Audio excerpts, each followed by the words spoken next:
नमस्कार, local news 24 में आपका स्वागत है। आपको बता दें कि लंपी वायरस देश के विभिन्न भागों में फैली हुई है और इससे बहुत सारे जानवर की मौत हो जा रहा है।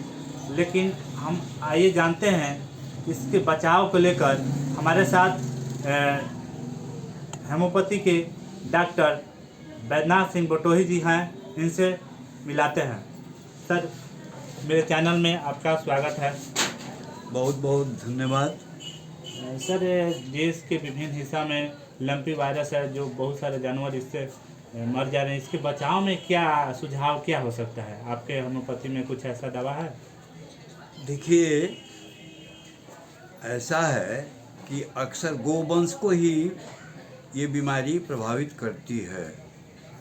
यह एक तरह का चेचक है और चेचक जो है उसका एक ही उपचार है और उस उपचार के माध्यम से हम इसमें सफलता प्राप्त कर सकते हैं। होम्योपैथिक पद्धति से सैकड़ों मवेशियों का निदान किया गया और उसमें सफलता भी प्राप्त की गई।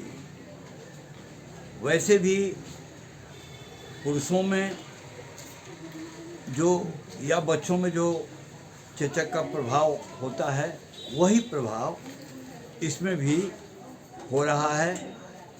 हम लोग गांव देहात में अक्सर कहते हैं कि चेचक हो गया तो उसमें अंग्रेजी दवाओं का प्रचलन बंद कर दिया जाए। अगर अंग्रेजी दवाओं का प्रचलन बंद कर दिया जाए तो प्रकृति ही उसको भीतर के बाहर, अंदर से बाहर की ओर उस वायरस को फेंक देती है। अक्सर हम लोगों ने देखा है और पाया है। तो मित्रों, आज गुजरात, राजस्थान, हरियाणा, उत्तर प्रदेश से होते हुए बिहार में ये प्रवेश किया है। इसमें जो इसके प्रिवेंटिंग दवाएं हैं, इंजेक्शन हैं, वे भी संभवतः कारगर नहीं हैं और होने के बाद अगर हम इसकी होम्योपैथिक पद्धति से चिकित्सा करें तो हमें सफलता अवश्य मिलेगी। होता क्या है कि सबसे पहले बुखार होता है।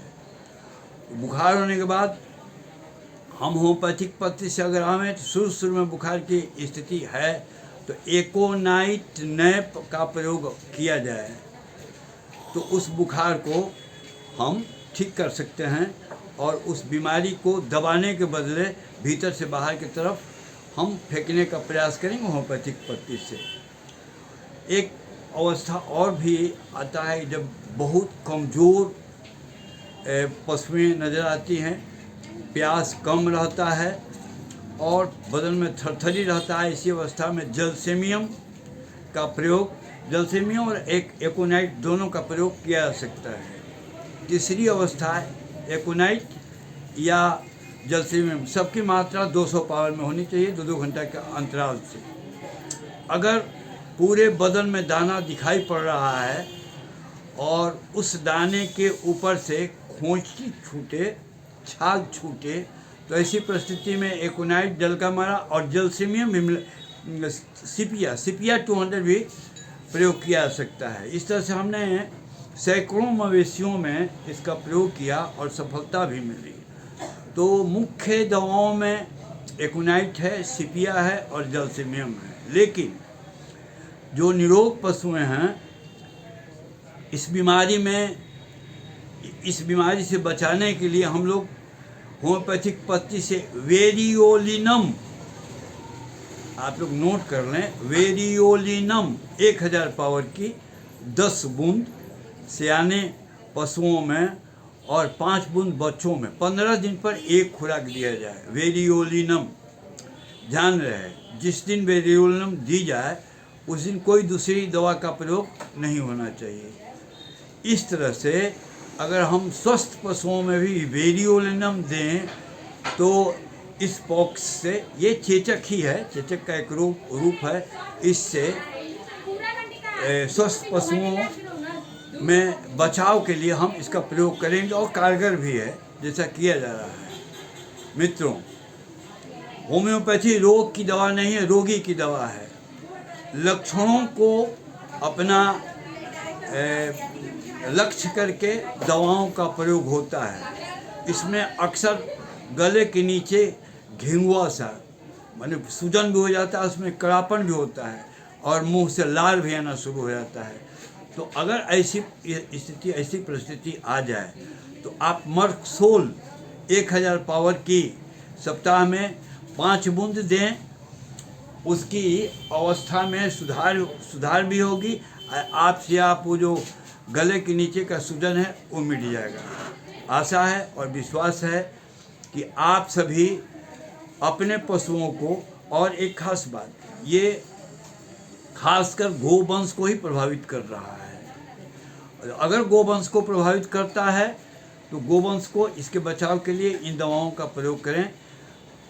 एक बार मैं पुनः बता दूं कि वेरियोलिनम 1000 पावर की 10 बूंद सयाने पशुओं में और 5 बूंद बच्चों में 15 दिन पर एक बार। उस दिन कोई दूसरी दवा आप नहीं दें। और एकोनाइट नैब, जलसेमियम, डल्कामारा और सिपिया, इन 4 दवाओं से ही सैकड़ों बीमारियों को ठीक किया गया। कभी कभी मर्कसोल 1000 पावर की भी दी गई तब जबकि उसके गले के नीचे गांठ जैसा बन जाए, मुंह से लार आना शुरू हो जाए, या खूर में, पशु के खूर में भी इस बीमारी का प्रभाव नज़र आवे, तब दिया जा सकता है मर्कसोल 1M। तो इस तरह से हम होम्योपैथिक पद्धति से अपने पशुओं का बचाव कर सकते हैं। वैसे चेचक में अंग्रेजी दवाओं को बंद कर दिया जाता है।